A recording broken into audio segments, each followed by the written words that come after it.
روحي وصار الدمع السلام علیکم ورحمۃ اللہ وبرکاتہ۔ محترم سامعین کرام، سٹی انڈیا اسلامک چینل پر رمضان المبارک کے خصوصی درس قرآن میں آپ کا استقبال ہے، اور آج کے درس میں آپ حضرات کے سامنے سورۃ الانبیاء، سورۃ الحج اور سورۃ المومنین سے چند مخصوص آیتوں کی تشریح پیش کرنا چاہتا ہوں۔ تو سب سے پہلے اللہ تعالیٰ سورۃ الانبیاء میں ارشاد فرماتے ہیں، فَاسْأَلُوا أَهْلَ الذِّكْرِ إِن كُنتُمْ لَا تَعْلَمُونَ۔ اگر تم علم نہیں رکھتے، اگر تم جانتے نہیں، تو جاننے والے جو اہل علم حضرات ہیں ان سے پوچھو۔ تو عزیز ساتھیو، اللہ تعالیٰ نے دنیا کا جو نظام چلایا ہے اس کے اندر اللہ تعالیٰ نے شعبوں کو تقسیم کر دیا ہے، اور ہر شعبے کے اندر مخصوص طبقے کا ہونا ضروری ہے۔ مثال کے طور پر انسان بیمار ہوتا ہے تو ایک جماعت ڈاکٹروں کی ہونا ضروری ہے۔ انسان کو گھر بنانے کی اور دیگر تعمیرات کی ضرورت پڑتی ہے تو ایک جماعت انجینئرز کے ہونا یہ بھی ضروری ہے، اور انسان کو مختلف اشیاء کی ضرورت پڑتی ہے تو اس کے لیے مختلف طرح کی تجارت کرنے والے تاجرین کی جماعت کا ہونا بھی ضروری ہے۔ تو اسی طریقے سے عزیز ساتھیوں، انسان کی اس دنیا کے اندر سب سے بڑی جو ضرورت ہے وہ دین ہے۔ تو اس دین کی ضرورت کو پورا کرنے کے لیے بھی ایک طبقے کا ہونا ضروری ہے جو دین کے سلسلے میں مہارت تامہ رکھنے والا ہو، دین کے اعتبار سے کامل علم رکھنے والا ہو۔ تو عزیز ساتھیوں، جس طرح ایک عالم جب بیمار ہو جاتا ہے تو وہ اپنا علاج خود نہیں کر سکتا، بلکہ وہ ضرور کسی ماہر ڈاکٹر کو تلاش کرے گا، اور اسی طریقے سے ایک ڈاکٹر کو جب گھر بنانے کی ضرورت پڑتی ہے تو وہ یہ نہیں سوچے گا کہ میں تو بہت بڑا ڈاکٹر ہوں، میں کسی انجینئر سے کیوں ربط کروں، نہیں، بلکہ وہ یہ ضرور کسی انجینئر سے ربط کرے گا اور اپنے گھر کی تعمیر کے سلسلے میں اسے پلاننگ لے گا۔ تو اسی طریقے سے عزیز ساتھیوں، جب انسان کو کوئی دینی ضرورت پیش آتی ہے تو پھر دینی علم رکھنے والے علماء کرام سے رجوع ہونا اس کے لیے ضروری ہے۔ وہ یہ کہے کہ میں بہت بڑا بزنس مین ہوں، میں ان سے کیوں پوچھوں، میں بہت بڑا ڈاکٹر ہوں، میں ان سے کیوں پوچھوں، میں خود قرآن کا ترجمہ دیکھ کر یا حدیث کا ترجمہ دیکھ کر مسئلہ نکال لوں گا۔ تو اس کی مثال اس انجینئر کی ہے جو یہ بیمار ہونے کے بعد یہ سوچے کہ میں ڈاکٹر کے پاس کیوں جاؤں، میں اتنا بڑا انجینئر ہوں، میں خود ڈاکٹری کی کتابیں پڑھوں گا اور اپنی علاج تجویز کروں گا، اس کو کینسر ہو گیا۔ تو ظاہر سی بات ہے یہ انجینئر اپنے آپ کو موت کے گھاٹ اتارنے کے علاوہ کچھ نہیں کرتا۔ تو اسی طریقے سے جو دینی معاملات ہمیں پیش آتے ہیں ان لوگوں سے پوچھنا ضروری ہے جو دن رات اس کے ساتھ لگے ہوئے ہیں اور اس کے اندر انہوں نے مہارت تامہ حاصل کی ہے۔ ایک مرتبہ کا واقعہ ہے، ہمارے ایک استاد محترم ہیں، بہت نامور اور بہت بڑی ہستی ہے، ان کے والد صاحب کی طبیعت خراب ہو گئی تھی تو ہاسپٹل لے گئے تھے، میں بھی ساتھ تھا۔ تو جن ڈاکٹر صاحب کے پاس گئے تھے وہ مفتی صاحب کو اچھی طریقے سے جانتے تھے اور ان کا خوب احترام بھی کرتے تھے۔ تو انہوں نے ان کے والد صاحب کے لیے دوا تجویز کی شوگر کی کہ اتنے پوائنٹ ڈالی جائے، 2.5 تقریباً۔ تو مفتی صاحب چونکہ کئی سالوں سے اپنے والد محترم کی الحمدللہ سے خدمت کر رہے تھے بیماری کے سلسلے میں بھی، تو مفتی صاحب نے بطور رائے کے یہ کہا کہ ڈاکٹر صاحب یہ گولی تو لے رہے ہیں نا، اس لیے بجائے انسولین 2.5 کے 2 پوائنٹ مثال کے طور پر دیے تو کیسا رہتا۔ تو وہ ڈاکٹر صاحب اس قدر مفتی صاحب کو جانتے تھے، احترام کرتے تھے، وہ ساری چیزوں کے باوجود سرخ ہو گیا ان کا چہرہ غصے کے مارے، اور کہنے لگے کہ مفتی صاحب ڈاکٹر آپ ہیں یا میں ہوں؟ تو سامعین غور کرنے کی بات ہے، جب ایک ڈاکٹر یہ کہتا ہے کہ جب ڈاکٹر میں ہوں، تم چاہے جتنے بڑے مفتی کیوں نہ ہو، ڈاکٹری کے سلسلے میں، علاج و معالجے کے سلسلے میں تمہیں میری اتباع کرنی پڑے گی، تو ظاہر سی بات ہے اور صحیح بات بھی۔ تو اسی طریقے سے چاہے آدمی دنیاوی اعتبار سے اور دنیاوی علوم کے اعتبار سے کتنا ماہر کیوں نہ ہو جائے، اگر دین پر صحیح چلنا چاہتا ہے تو پھر علماء سے اس کا ربط ہونا، علماء سے اس کا تعلق ہونا، اور ہر معاملے میں علماء سے پوچھ کر عمل کرنا ضروری ہے۔ ایسے ہی لوگ صراط مستقیم پر چلتے ہیں، جنت کا سیدھا راستہ وہ لوگ پاتے ہیں، اور جو اپنی منمانی چلتے ہیں پھر ان لوگوں کے ٹھکانے کا کوئی بھروسہ نہیں۔ تو اللہ تعالیٰ خود حکم دے رہے ہیں کہ تم نہیں جانتے تو جاننے والوں سے پوچھ کر عمل کرو۔ پھر آگے اللہ تعالیٰ فرماتے ہیں کل نفس ذائقۃ الموت، کہ ہر جاندار کو موت کا مزہ چکھنا ہے۔ یہ تو مشہور آیتیں ہیں، اس کی حقیقت بھی معلوم ہے۔ اللہ تعالیٰ نے موت کو قرآن پاک میں ایک جگہ یقین کہا ہے، موت کا نام ہی یقین رکھا ہے، کیونکہ یہ اتنی یقینی چیز ہے۔ آج تک روئے زمین پر کوئی جماعت، کوئی قوم تو دور کی بات، کوئی ایک فرد واحد بھی ایسا پیدا نہیں ہوا جس نے موت کا انکار کیا ہو، یا یہ کہا کہ مجھے موت نہیں آئے گی یا میں موت سے کسی طرح سے بچ جاؤں گا۔ دنیا میں ہر طرح کے لوگ آئے، کسی نے خدا کا انکار کیا، کسی نے خدا کو تو مانا لیکن رسولوں کا انکار کیا، کسی نے کتابوں کا انکار کیا، کسی نے جنت اور جہنم کا انکار کیا، اور کسی نے بعد الموت یعنی موت کے بعد آنے والی آخرت کی زندگی کا بہت سارے لوگ انکار کرتے ہیں ابھی بھی، جنہیں دہریہ کہا جاتا ہے، نیچری کہا جاتا ہے، ملحد قسم کے لوگ جو ہوتے ہیں۔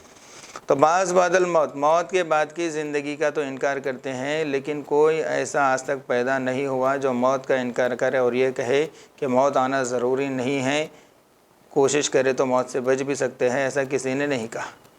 ہر ایک بیماری نکلتی ہے تو اس کے لیے ویکسین بنتا ہے، دوائی بنتی ہے، اس کے روک تھام کا انتظام ہوتا ہے، لیکن موت کے لیے کوئی ویکسین آج تک کسی نے تیار نہیں کیا، اور نہ ہی چاہے کتنے لاک ڈاؤن کر لو اور کتنے بیریکیڈز لگا لو، ملک الموت کو آنے سے کوئی نہیں روک سکتا۔ تو ملک الموت تو ہر جگہ آنا ہے۔ میرے والد محترم رحمۃ اللہ علیہ ملک الموت کے سلسلے میں کہتے تھے کہ موت کا فرشتہ سب سے اس کا رشتہ، ہر گھر میں اس کا رستہ، بغیر پرمیشن کے گھستا، ہر کوئی اس کے جال میں پھنستا، اس کا نام ہے موت کا فرشتہ۔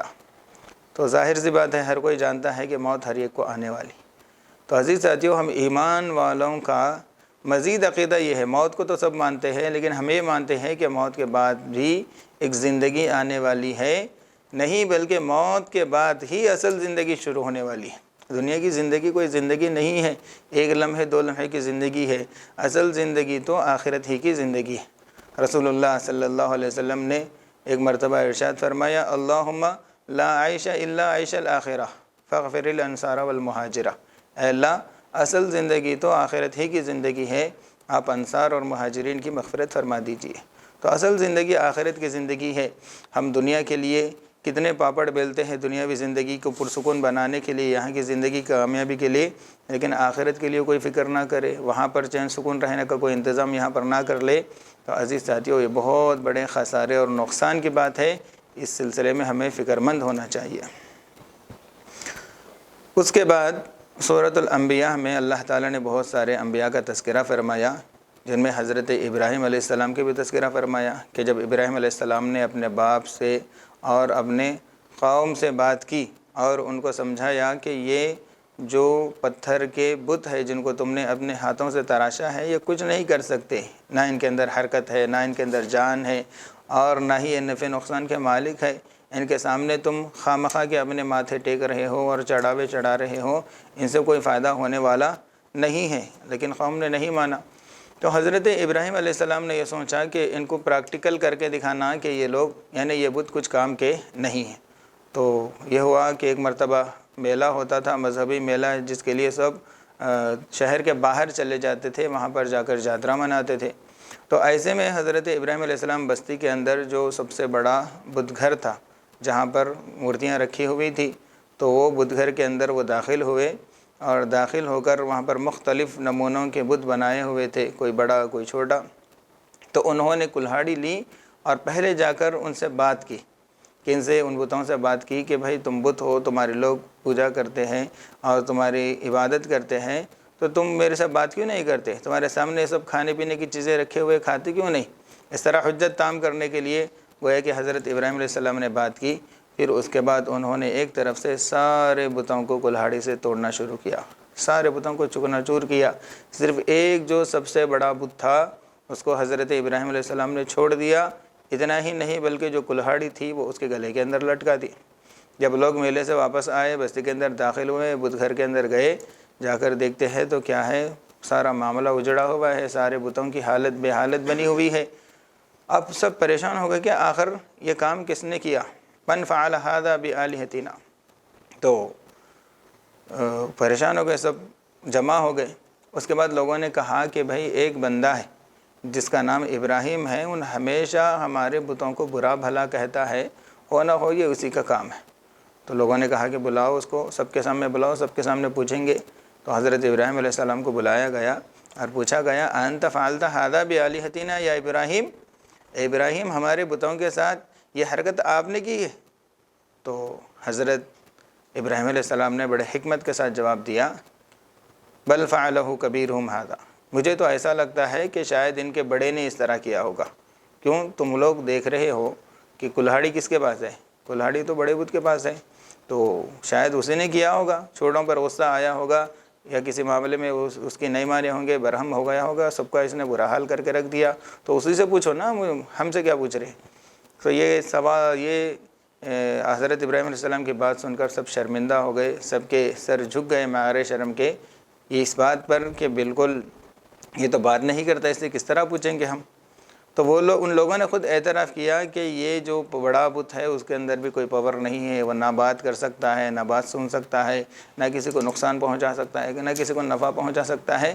پھر بھی اس کے باوجود ہٹ درمی پر اتر آئے اور کہنے لگے کہ نہیں، اس نے ہمارے بتوں کی توہین کی ہے، لہٰذا اس کو آگ میں جلا دیا جائے۔ تو اس کے لیے انہوں نے آگ جلائی۔ اس کے بعد جو واقعہ ہے، مشہور واقعہ ہے، سارے مسلمان جانتے ہیں کہ آتش نمرود میں گرے تو صحیح حضرت ابراہیم علیہ السلام، لیکن چونکہ اللہ تعالیٰ کا حکم نہیں تھا جلانے کا، تو آگ نے اپنا کام چھوڑ دیا۔ جس طرح پانی کا کام ڈبونا تھا لیکن اللہ تعالیٰ کا حکم نہیں تھا، تو حضرت موسیٰ علیہ السلام جب بنی اسرائیل کے ساتھ گزر رہے تھے تو پانی نے اپنی ڈیوٹی چھوڑ دی، ڈبانا اس نے چھوڑ دیا۔ سمندر پہ اس طرح جا رہے تھے جیسے سڑک پہ جا رہے تھے، جو چھری کا کام کاٹنا ہے، لیکن اللہ تعالیٰ کا حکم نہیں ہوا، تو حضرت ابراہیم علیہ السلام حضرت اسماعیل کے گلے پر چھری چلا رہے ہیں، لیکن چھری اپنی ڈیوٹی چھوڑ دی کیونکہ اللہ تعالیٰ کا حکم نہیں تھا۔ تو جو کچھ ہوتا ہے عزیز ساتھی، وہ اللہ تعالیٰ کے کہنے سے ہوتا ہے، اللہ تعالیٰ کے حکم کے مطابق ہوتا ہے۔ پھر آگے حضرت داؤد اور ان کے فرزند حضرت سلیمان علیہ السلام کا تذکرہ ہے۔ یہ بہت بڑے انبیاء میں سے ہے، اللہ تعالیٰ نے ان دونوں کو بھی بادشاہت دی تھی اور بہت ساری خصوصیات ان دونوں کی ہے۔ تو ایک مرتبہ کا واقعہ ہے، یہ دونوں حالانکہ وقت کے انبیاء ہیں، دونوں باپ بیٹے دونوں حیات ہیں اور دونوں کے دونوں نبی ہیں ماشاءاللہ سے۔ تو ایسے میں ایک مرتبہ ایک قضیہ ان کے سامنے آیا، ایک کیس ان کے سامنے آیا۔ کیس یہ تھا کہ ایک بندے کے بکریوں نے ایک دوسرے بندے کی کھیتی کو چر کر پورا صاف کر دیا، کھیتی میں داخل ہو گئے اور سارا کھا کر اس کھیتی کو گویا کہ اجاڑ دیا۔ تب یہ فیصلہ ان دونوں حضرات کے دربار میں آیا، تو کیا فیصلہ کیا جائے؟ تو سب سے پہلے حضرت داؤد علیہ السلام نے یہ فیصلہ کیا کہ انہوں نے کہا کہ دیکھو، جس کھیتی کا نقصان ہوا ہے، کتنا نقصان ہوا ہے، اس کا اندازہ لگایا جائے۔ تو اندازہ لگانے پر پتہ چلا کہ جتنی یہ شخص کی بکریاں ہیں، بکریوں کی جو قیمت بنتی ہے اتنا نقصان ہوا ہے۔ تو حضرت داؤد علیہ السلام نے کہا کہ پھر بکریاں اس کو دے دی جائے، کھیتی والے کو، معاملہ برابر ہو جائے گا۔ لیکن حضرت سلیمان علیہ السلام نے یہ فیصلہ کیا، انہوں نے یہ کہا کہ حضرت سلیمان علیہ السلام کا فیصلہ یہ تھا، انہوں نے کہا کہ یہ جو بکریاں ہیں، بکریاں والا اپنی بکریوں کو کھیت والے کو دے دے، وہ کھیت والا ان کو چرائے اور اس کے دودھ کو استعمال کرتے رہے، کھاتے رہے، پیتے رہے۔ اور یہ جو بکریاں والا ہے وہ کھیتی کا کام کرے گا، اس کھیتی کو درست کرنے کا کام کرے گا، یہاں تک کہ جس وقت اس کے بکریوں نے اس کو چرا تھا، اس وقت یعنی چرا تھا جس وقت جتنی کھیتی تھی، اتنی کھیتی ہونے کے بعد یہ شخص اس کو کھیتی سپرد کرے گا اور وہ اس کو اپنے بکریاں سپرد کر دے گا۔ تو اللہ تعالیٰ فرماتے ہیں فَفَهَّمْنَاهَا سلیمان، یہ مسئلہ ہم نے اچھی طریقے سے سلیمان کو سمجھایا، یعنی دونوں وقت کے نبی ہے، لیکن اللہ تعالیٰ جس کو چاہے جس طرح کا چاہے علم دیتے ہیں۔ تو باپ کے مقابلے میں بیٹے کو اللہ تعالیٰ نے یہاں پر اس مسئلے کے سلسلے میں زیادہ فہم عطا فرمائی، اللہ تعالیٰ خود یہ کہتے ہیں۔ تو اللہ تعالیٰ علم اللہ تعالیٰ کی ایک دولت ہے، اور اللہ تعالیٰ کی طرف سے ایک نور ہے، جس کو چاہے اللہ تعالیٰ علم عطا فرماتے ہیں۔ تو اللہ تعالیٰ کی پتہ نہیں کیا حکمت تھی، اللہ تعالیٰ نے یہاں پر بیٹے کو یہ مسئلہ اچھی طرح سمجھایا، گویا کہ اللہ۔ تو یہاں پر ایک بات یہ پتہ چلتی ہے کہ جن مسائل کے اندر نصوص صریح نہ، یعنی قرآن و حدیث کے اندر واضح حکم نہ ہوں، تو ان کا حکم نکالنے میں جب حضرات انبیاء سے اختلاف ہو سکتا ہے، اجتہادی مسائل جنہیں کہا جاتا ہے، تو پھر علماء کے اندر اختلاف ہونے میں کیا بعید بات ہے۔ بہت سارے لوگ کہتے ہیں کہ بھی یہ کیسا کہ امام ابو حنیفہ رحمۃ اللہ علیہ ایک بات بول رہے، امام شافعی رحمۃ اللہ علیہ ایک بات بول رہے، اور آپ بول رہے کہ دونوں بھی صحیح ہے۔ تو بھئی اجتہادی مسئلہ ہے، اجتہادی مسئلے میں جب انبیاء میں اختلاف ہوا تو پھر انبیاء کے جو وارثین ہیں، علماء ہیں، ان کے اندر کیسے اختلاف نہیں ہوگا؟ کیا علماء انبیاء سے زیادہ علم رکھتے ہیں؟ ایسا تو ہرگز نہیں ہے۔ تو علم اب وہاں پر انبیاء کے ساتھ چونکہ وحی کا سلسلہ رہتا تھا، اس لیے اگر ان میں سے جن کا اجتہاد اگر غلط ہوتا تو اللہ تعالیٰ وحی کے ذریعے سے بتا دیتے تھے کہ آپ کا یہ اجتہاد غلط ہے یا آپ کا اجتہاد صحیح ہے۔ لیکن حضرات علماء کے ساتھ تو وحی کا سلسلہ نہیں ہے، فرشتہ تو نہیں آتا علماء کے نزدیک۔ تو اس لیے عزیز ساتھیوں، اختلاف ہونا کوئی بعید بات نہیں ہے۔ اللہ تعالیٰ کا خود یہ حکم ہے کہ جب اللہ کے رسول صلی اللہ علیہ وسلم کا بھی حکم ہے کہ جب اگر کوئی نیا مسئلہ پیش آئے جس کا حکم قرآن حدیث میں نہیں ہے، تو قرآن حدیث کے ہی دیگر جو مسائل ہیں ان کو سامنے رکھ کے اس پر قیاس کرو اور اس طرح نیا مسئلے کا استنباط کرو۔ تو قرآن و حدیث کو سامنے رکھ کر ہی ہر کوئی مسئلہ نکالتے ہیں سارے ائمہ، تو اس میں کبھی کبھی بعض مسائل میں اختلاف ہو جاتا ہے۔ تو اللہ تعالیٰ نے جتنی ذمہ داری دے دی اتنا کام کرنا علماء کا اور ائمہ کی ذمہ داری ہے۔ باقی خود حدیث میں فرمایا گیا کہ اجتہاد کرنے کے بعد جو صحیح نتیجے پر پہنچتا ہے اس کو قیامت کے دن اللہ تعالیٰ دو نیکیاں عطا فرمائیں گے، ایک تو اجتہاد کرنے کی، دوسرے صحیح فیصلے پر پہنچنے کی۔ اور جو اجتہاد کر کے فیصلہ درست نہیں کر پاتا وہ تو قیامت کے دن ہی پتہ چلے گا، اس کے باوجود بھی اللہ تعالیٰ کے نزدیک اس پر کوئی مواخذہ نہیں ہوگا، بلکہ اس کو ایک نیکی ملے گی اجتہاد کا حکم پورا کرنے کی وجہ سے۔ تو یہ ہے۔ پھر اس کے بعد عزیز ساتھیوں سورۃ الحج شروع ہوتا ہے۔ سورۃ الحج کی پہلی آیت میں اللہ تعالیٰ کہتے ہیں یا ایھا الناس اتقوا ربکم، اے لوگو اپنے رب سے ڈرو، ان زلزلۃ الساعۃ شیء عظیم، بلا شبہ قیامت کا جو زلزلہ ہے، قیامت کا جو جھٹکا ہے، بہت عظیم چیز ہے۔ کس قدر عظیم ہے، کس قدر بھیانک ہے، کس قدر ڈینجر ہے، اللہ تعالیٰ فرماتے ہیں یوم ترونھا تذہل کل مرضعۃ عما ارضعت، کہ جس دن ہر دودھ پلاتی ماں اپنے دودھ پلاتے بچے کو، دودھ پیتے بچے کو اٹھا کر پھینک دے گی، یعنی اس قدر وہ خطرناک زلزلہ ہوگا اور ایسی آواز ہوگی جو انسان کے بھیجے کو اور کلیجے کو پھاڑ کر رکھ دے گی، ایسی وحشت ناک ہیبت ناک آواز اور ایسا جھٹکا اور ایسا گویا کہ دھماکہ ہوگا، سارے آسمان پھٹ جائیں گے، چاند ستارے ایک دوسرے سے ٹکرا کر ریزے ریزے ہو جائیں گے، اور پہاڑ گویا کہ روئی کی طرح ہوا میں اڑنے لگے گے۔ یہ ساری چیزیں دیکھ کر انسان کے دماغ کے پرخچے اٹھ جائیں گے۔ جو ماں اپنے بیٹے کو ذرا برابر تکلیف میں دیکھنا گوارا نہیں کرتی، اپنے دودھ پیتے معصوم بچے کو اٹھا کر پھینک دے گی، ہیبت کے مارے، ڈر کے مارے۔ اتنا ہی نہیں، آگے فرماتے ہیں وَتَضَعُ كُلُّ ذَاتِ حَمْلٍ حَمْلَهَا، ہر حاملہ عورت اپنے حمل کو وقت سے پہلے گرا دے گی، ہیبت کے مارے اپنے حمل کو وہ نیچے گرا دے گی۔ وَتَرَى النَّاسَ سُكَارَىٰ، اور اے مخاطب تو لوگوں کو دیکھے گا کہ لوگ مدہوشی میں ہیں، وَمَا هُمْ بِسُكَارَىٰ، حالانکہ ان کے ساتھ کوئی مدہوشی نہیں ہے، وَلَكِنَّ عَذَابَ اللَّهِ شَدِيدٌ، لیکن قیامت کا جو زلزلہ ہوگا، اللہ تعالیٰ کو جو عذاب ہوگا وہ اس قدر شدید ہوگا کہ ہر کوئی نفسا نفسی کے عالم میں چلے جائے گا۔ تو یہ قیامت کا تذکرہ اللہ تعالیٰ نے گویا کہ صرف ایک نقشہ اللہ تعالیٰ نے یہاں پر کھینچا ہے۔ قرآن کے اندر بے شمار صورتیں ایسی ہیں جہاں پر قیامت کے مختلف اور بھیانک احوال کو اللہ تعالیٰ نے عزیز ساتھیوں بیان فرمایا ہے۔ تو اس سے ہمیں اتنا عقیدہ رکھنا ضروری ہے کہ یہ دنیا کا نظام جو چل رہا ہے یہ وقتی ہے، قیامت کے جھٹکے کے ذریعے سے اللہ تعالیٰ اس کو ختم فرمائیں گے، اور ساری روئے زمین کو اللہ تعالیٰ مسطح میدان بنا کر میدان حشر قائم کریں گے، اس کے اندر حساب کتاب ہوگا، پھر جس کے جیسے اعمال ہوں گے اس کے ساتھ اللہ تعالیٰ کا ویسا برتاؤ ہوگا، یعنی اچھے لوگوں کو اللہ تعالیٰ جنت کی اچھی اچھی نعمتیں عطا فرمائیں گے، اور جو بدکار گنہگار اللہ تعالیٰ کے نافرمان ہوں گے اللہ تعالیٰ ان کو جہنم کی سزائیں سنائیں گے۔ پھر آگے چل کر وَمِنَ النَّاسِ مَن يَعْبُدُ اللَّهَ عَلَى حَرْفٍ، اللہ تعالیٰ کہتے ہیں یعنی لوگوں میں سے بعض لوگ وہ ہیں جو بالکل بارڈر پہ رہ کر اللہ تعالیٰ کی عبادت کرتے ہیں۔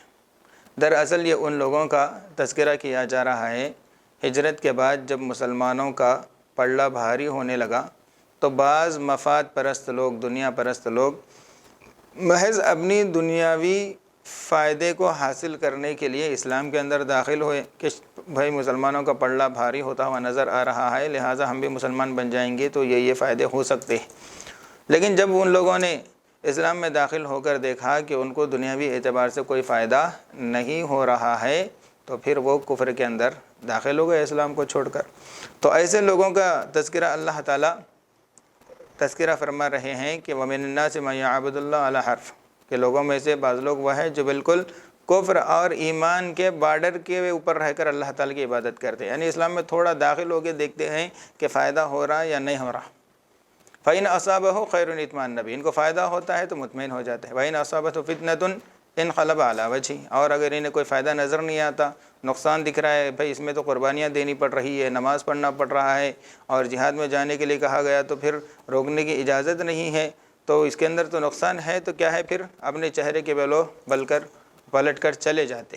تو منافقین کی بھی یہی گویا کہ صفت تھی، دو رخی، دو چہرے والے۔ جب مسلمانوں سے ملتے تھے تو کہتے تھے وَإِذَا لَقُوا الَّذِينَ آمَنُوا قَالُوا آمَنَّا، جب ایمان والوں سے ملتے تھے تو کہتے تھے ہم ایمان والے ہیں۔ وَإِذَا لَقُوا الَّذِينَ یعنی جب اپنے دوستوں سے ملتے تھے منافقین سے تو کہتے تھے اِنَّا مَعَكُمْ إِنَّمَا نَحْنُ مُسْتَهْزِئُونَ، حقیقت میں تو ہم تمہارے ہی ساتھ ہیں، ہم تو ایمان والوں کے ساتھ محض مذاق کرتے ہیں۔ تو عزیز ساتھیوں، یہ دو رخی چہرے والے اللہ تعالیٰ کو کبھی بھی پسند نہیں ہیں، چاہے ایمان اور کفر کا مسئلہ ہو اور چاہے لوگوں کے معاملات کے سلسلے میں ہو، کہ ایک کے پاس جا رہے اس کی خوب تعریف کر رہے ہیں اور جب دوسرے کے پاس جا رہے تو اس کی برائی بیان کر رہے ہیں، گویا کہ یہ ایک منافقانہ چال ہے، یہ بھی بالکل بھی اللہ تعالیٰ کو پسند نہیں ہے۔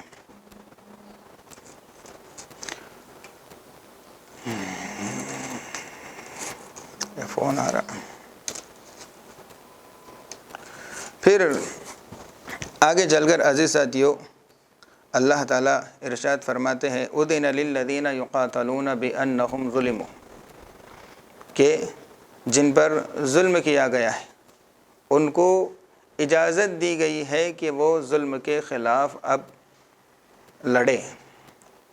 مطلب یہ ہے کہ جب مسلمان مکہ مکرمہ کے اندر تھے اور جیسے جیسے لوگ ایمان قبول کرتے تھے تو کفار مکہ ان پر بے شمار ظلم و ستم کے پہاڑ توڑا کرتے تھے، بہت زیادہ ستایا کرتے تھے، رلایا کرتے تھے، آزمایا کرتے تھے، یہاں تک کہ ناقابل برداشت معاملہ ہو جاتا تھا۔ تو اس وقت اہل ایمان یہ مطالبہ کرتے تھے نبی کریم صلی اللہ علیہ وسلم سے کہ ہم کب تک یہ ظلم سہتے رہے، ہمیں ظلم کے خلاف لڑنے کی اجازت ہونی چاہیے، اللہ تعالیٰ کے راستے میں جہاد کرنے کی اجازت ہونی چاہیے۔ لیکن حکمت تھی، مصلحت تھی، اللہ تعالیٰ نے اس کی اجازت نہیں دی تھی، لیکن جب ہجرت کر کے مدینہ منورہ آئے تو اللہ تعالیٰ نے اس کی اجازت دے دی، جہاد کی اجازت دے دی۔ پھر اس کے بعد سب سے پہلے جو معرکہ پیش آیا وہ جنگ بدر ہے، جس کے اندر اہل ایمان صرف 313 تھے اور جو ظالم قوم تھی کفار مکہ کی وہ 1000 کی تھی، لیکن اللہ تعالیٰ کی مدد اور نصرت سے اہل ایمان کا غلبہ ہوا، فتح ہوئی، مشہور واقعہ ہے، سب جانتے ہیں۔ اور غزوہ بدر بھی رمضان المبارک کے مہینے میں ہی پیش آیا تھا۔ میں نے دیکھا 2 دن پہلے اکثر لوگ سٹیٹس رکھ رہے تھے یوم البدر کے نام سے، کیونکہ یہ غزوہ بھی رمضان المبارک میں ہی پیش آیا۔ اللہ تعالیٰ نے رمضان کی برکت سے بھی اور اہل ایمان کے دعاؤں سے، آپ صلی اللہ علیہ وسلم کے دعاؤں سے کم اور چھوٹی جماعت ہونے کے باوجود بھی اللہ تعالیٰ نے فتح نصیب فرمائی۔ پھر آگے چل کر اللہ تعالیٰ فرماتے ہیں لَن يَنَالَ اللَّهَ لُحُومُهَا وَلَا دِمَاؤُهَا وَلَكِنْ يَنَالُهُ التَّقْوَى مِنْكُمْ، مشہور آیت ہے، عام طور پر یہ بقرعید کے موقع پر تلاوت کی جاتی ہے کہ اللہ تعالیٰ کے یہاں نہ ہی تمہارا گوشت پہنچتا ہے اور نہ ہی تمہارے جانوروں کا خون پہنچتا ہے، بلکہ اللہ تعالیٰ کے یہاں تو تمہارے دلوں کا جذبہ پہنچتا ہے، تمہارے دلوں کا تقویٰ پہنچتا ہے، کس قدر خوش دلی سے تم اللہ تعالیٰ کے راہ میں جانور کو ذبح کر رہے ہو، اللہ تعالیٰ وہ دیکھتے ہیں۔ تو جن پر بھی قربانی واجب ہو وہ اس کو ایک تاوان سمجھ کر، مجبوری سمجھ کر نہیں، بلکہ اللہ تعالیٰ کا حکم ہے کہہ کر، اور اللہ تعالیٰ نے جو مال دیا ہے اس میں سے کچھ اللہ تعالیٰ کے نام پر ذبح کرنا ہے تو پوری خوش دلی سے قربانی دینا چاہیے۔ قربانی کرنے سے، حالانکہ اللہ کے نام پر قربانی کی جاتی ہے، لیکن نہ اس کا گوشت اللہ تعالیٰ کے یہاں پہنچتا ہے، اللہ تعالیٰ کو اس کی ضرورت ہی نہیں، اللہ تعالیٰ نہ کھاتے ہیں، نہ پیتے ہیں، نہ سوتے ہیں، اور نہ ہی اس کا خون اللہ تعالیٰ کو پہنچتا ہے، بلکہ وہ تو تم ہی استعمال کرتے ہو، یعنی گوشت تم ہی استعمال کرتے ہو، خون تم بہا دیتے ہو، تو اللہ تعالیٰ کو اس کا کوئی فائدہ نہیں ہوگا۔ بس اللہ تعالیٰ یہ دیکھنا چاہتے ہیں کہ میرا بندہ میرے حکم پر کس قدر مر مٹتا ہے، تو تمہارے دل کے اندر جتنا اللہ تعالیٰ کو راضی کرنے کا جذبہ ہوگا اتنا تمہاری قربانی قبول ہوگی۔ نہ صرف جانور ذبح کرنے، بلکہ جہاں پر بھی اللہ تعالیٰ کے راستے میں نیک کام کے اندر خرچ کرنا ہے، وہ ساری چیزوں سے مقصود اللہ تعالیٰ یہی دیکھنا چاہتے ہیں کہ میرے بندے کے دل میں اپنے مال سے زیادہ محبت ہے یا اپنے خالق اور اللہ تعالیٰ سے زیادہ محبت ہے، یا آزمائش کا مرحلہ ہوتے ہیں۔ اس لیے عزیز ساتھیو، جب کبھی اللہ تعالیٰ کے راستے میں خرچ کرنے کی نوبت آ جائے، موقع آ جائے، تو بالکل خوش دلی سے خرچ کرنا چاہیے، اور یہ نہ سمجھے کہ کچھ ضائع ہو رہا ہے، بلکہ ہم ایسے بینک کے اندر گویا کہ اپنی دولت کو جمع کر رہے ہیں جہاں پر فائدہ ہی فائدہ ہے۔ کبھی یہ بینک ایسا نہیں ہے جو بورڈ پلٹ کر بھاگ دے، جیسے کہ مختلف ہندوستان کے بڑے بڑے چور ہیں جو بینک لوٹ کر بورڈ پلٹ کر بھاگ جاتے ہیں۔ ایسا یہ بینک نہیں ہے، یہ رحمان کا بینک ہے، جہاں پر جو کوئی بھیج دیتا ہے 1 روپے کا اللہ تعالیٰ کم از کم 10 دیتے ہیں، اور جس کو چاہے 700 تک اس کو بڑھاتے ہیں۔ اس سے پہلے یہ باتیں آ گئی تھیں۔ پھر اس کے بعد عزیز ساتھیو، 17ویں پارے کے آخر میں اللہ تعالیٰ فرماتے ہیں، یا ایھا الناس ضرب مثل فاستمعوا لہ، اے لوگو ایک مثال تمہارے سامنے بیان کی جا رہی ہے، ذرا غور سے سنو۔ اور یہ ان لوگوں کو یہ مثال پیش کی جا رہی ہے جو اللہ تعالیٰ کو چھوڑ کر غیر اللہ کی عبادت کرتے ہیں، غیر اللہ کے سامنے اپنا ماتھا ٹیکتے ہیں، بے جان چیزوں کے سامنے وہ اپنا ماتھا ٹیکتے ہیں، سجدہ کرتے ہیں، اپنی منتیں اور حاجتیں ان کے سامنے سناتے ہیں۔ تو ان سے یہ کہا جا رہا ہے کہ جن معبودان باطلہ کی، جن بے جان بتوں کی تم پرستش کرتے ہو، ان کی مثال تو دیکھو کیسی ہے کہ وہ ایک مکھی کو بھی پیدا نہیں کر سکتے، اور مکھی کو پیدا کرنے تو دور کی بات ہے، اگر ان کے سامنے جو چڑھاوے کی مٹھائیاں اور مختلف قسم کے کھانے پینے کے اشیاء رکھے جاتے ہیں، ان میں سے کوئی مکھی یا چوہا کچھ اٹھا لیتا ہے، کچھ لے کر بھاگ جاتا ہے، تو اتنے عاجز اور بے بس ہے کہ یہ ان سے اس چیز کو بھی نہیں چھین سکتے۔ تو ایک مکھی سے گویا کہ مقابلہ نہیں کرتے، تو پھر ایسے چیزوں کی پرستش کر کے، ایسے چیزوں کی عبادت کر کے تمہیں کیا ملے گا؟ تو عبادت تو ایسی ذات کی اور ایسی ہستی کی کرنا چاہیے جو ساری چیزوں پر قدرت رکھنے والا ہو، جو شر اور خیر کا مالک ہو، جو چاہے، جب چاہے، جیسے چاہے، جہاں چاہے کرنے پر قادر ہو، جو نفع کا بھی مالک ہو، نقصان کا بھی مالک ہو، ایسے عظیم رب کی عبادت کرنا چاہیے۔ پھر سورۃ المومنین کے آخر میں اللہ تعالیٰ ارشاد فرماتے ہیں، افحسبتم انما خلقناکم عبثا، اے لوگو، اے انسانوں اور اے نادانوں، کیا تم یہ گمان کرتے ہو کہ ہم نے تمہیں ایسے ہی بیکار کے پیدا کیا ہے، ٹائم پاس کے لیے پیدا کیا ہے؟ دیکھیں، ٹائم پاس کا کام کرنا یہ ایک لغو کام ہے، بیکار کام ہے۔ کہاں جا رہے؟ کہیں بھی نہیں۔ کیا لایا؟ کیا لائے؟ کچھ بھی نہیں۔ تو یہ بیکار لوگوں کا کام ہے، جو کہ ایک قسم کا عیب ہے۔ تو اللہ تعالیٰ کی ذات عالی تو ہر قسم کے عیب سے پاک ہے، اللہ تعالیٰ کوئی بیکار کام نہیں کر سکتے۔ تو اللہ تعالیٰ نے اس دنیا کا جو اتنا بہترین نظام چلایا ہے، انسان کو پیدا کیا ہے، اور یہاں پر انسان کے جینے اور بسنے کے لیے سارا انتظام فرمایا۔ اللہ کے نبی صلی اللہ علیہ وسلم نے ارشاد فرمایا، انما الدنیا خلقت لکم، یہ ساری دنیا کا نظام تمہارے لیے اللہ تعالیٰ نے چلایا ہے۔ پھر تمہیں کیوں بنایا ہے؟ وَأَنَّكُمْ خُلِقْتُمْ لِلْآخِرَةِ، تمہیں اس لیے بنایا ہے کہ تم اللہ تعالیٰ کی عبادت کر کے آخرت کو کامیاب بناؤ۔ تو عزیز ساتھیو، یہ سارا نظام جو چل رہا ہے وہ انسان کی خدمت کے لیے چل رہا ہے، اور انسان اللہ تعالیٰ کی عبادت کے لیے ہے۔ تو یہ زندگی کا مقصد ہے، اس کو کبھی بھی بھولنا نہیں چاہیے۔ وَأَنَّكُمْ إِلَيْنَا لَا تُرْجَعُونَ، کیا تم یہ سمجھ رہے ہو کہ تم ہماری طرف لوٹائے نہیں جاؤ گے؟ ایسا ہرگز نہیں ہے۔ جس اللہ تعالیٰ نے اس دنیا میں بھیجا ہے، وہی اللہ پھر دوبارہ اپنے دربار میں ہمیں بلانے والا ہے اور اپنی زندگی کا حساب کتاب لینے والا ہے۔